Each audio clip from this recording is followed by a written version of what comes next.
trentina di compagnie teatrali, quasi un centinaio di poeti e narratori che quest'anno hanno partecipato alla sesta edizione del premio Angelo Musco, l'appuntamento più atteso degli appassionati del teatro, della narrativa e della poesia, inserito nel cartellone della rassegna Arte, Cultura, Eventi del Comune di Milo. Aprirà i battenti infatti il prossimo 30 luglio e si concluderà il 4 agosto nella consueta cornice del Teatro all'Aperto di Milo. Il premio Angelo Musco quest'anno giunto alla sua sesta edizione, è stato istituito nel 2007 ed è composto da 3 sezioni dedicate al teatro, alla letteratura e il premio speciale assegnato a un personaggio siciliano che si è distinto per l'impegno e la professionalità. Quest'anno infatti il premio speciale alla carriera verrà consegnato all'attore Andrea Tidona, che nella sua lunga carriera ha interpretato moltissimi ruoli in film e in fiction, tra cui il giudice Giovanni Falcone e Padre Fazio nella fiction Il giovane Montalbano. Il premio Angelo Musco, oltre a essere un omaggio al grande attore siciliano che proprio a Milo amava dimorare, rappresenta uno dei più importanti e prestigiosi palcoscenici siciliani a cielo aperto,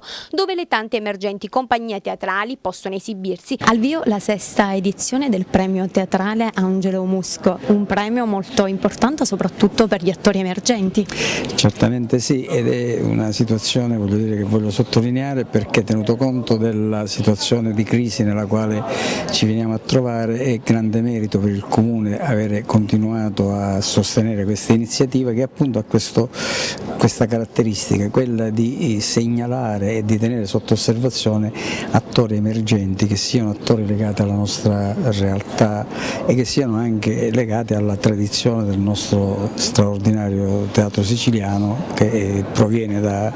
matrici molto, molto importanti e che vive ancora non solo nel ricordo ma nella quotidianità, appunto attraverso queste iniziative e queste manifestazioni. Quali sono i principali appuntamenti in programma? I principali appuntamenti in programma sono le 4 manifestazioni che si terranno a Milo nei primi giorni di agosto, per culminare poi nella serata del 4, nel corso della quale avverrà la proclamazione dei vincitori e la premiazione dei vincitori, sia della compagnia che avrà vinto il premio Musco e sia degli attori protagonisti e comprimari che avranno ottenuto la segnalazione da parte della giuria e da parte del pubblico. Inoltre è stato difficile scegliere le 5 compagnie sulle 31 richieste? Sempre è difficile, perché i livelli sono tutti assolutamente dignitosi, con qualche punta di eccellenza, e quindi il lavoro è complicato, perché oltre ad essere anche in qualche maniera impegnativo, perché devi vederti